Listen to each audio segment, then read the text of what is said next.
Real estate developer JBG Smith is currently constructing Amazon's corporate headquarters called HQ2 in Northern Virginia. The builder recently presented its plan for how U.S. employees might get back to the office safely.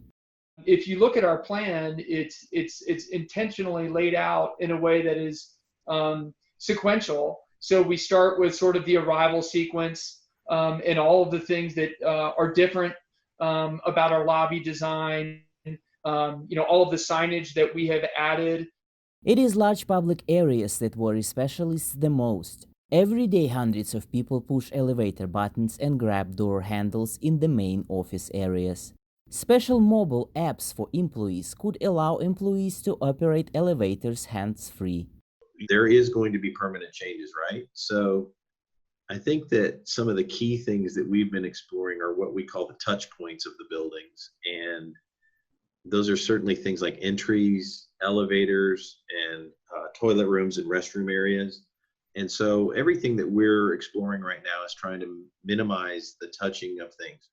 Before the pandemic, the developer's main task was to have as many workstations in an office building as possible. But with the new reality, those priorities could change. Workers might also be encouraged to get outside more. One of the new trends in post-COVID-19 office building design is going to be, and it was already heading this way, but now it's going to really go this way, is more outdoor space. Developers, again, used to not want to spend money on a lot of outdoor space because there's a perception and probably somewhat of a reality that it's not used, especially if in Texas when it's 110 degrees in the summer. Real estate experts say the demand for office space could go down significantly after the pandemic, since a lot of people will continue to work from home and existing office spaces might need to be repurposed.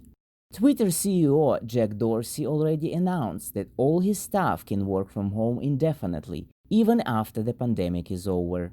Other technology giants like Microsoft and Zillow are expected to follow suit.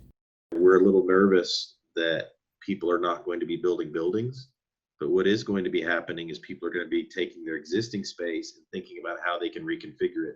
Office space changes will lead to changes in housing as well. During this pandemic, many people ended up working in their bedrooms and kitchens. But in the near future, developers will start designing apartments and homes with mandatory office space. Maxim Moskalkov for VOA News, Washington.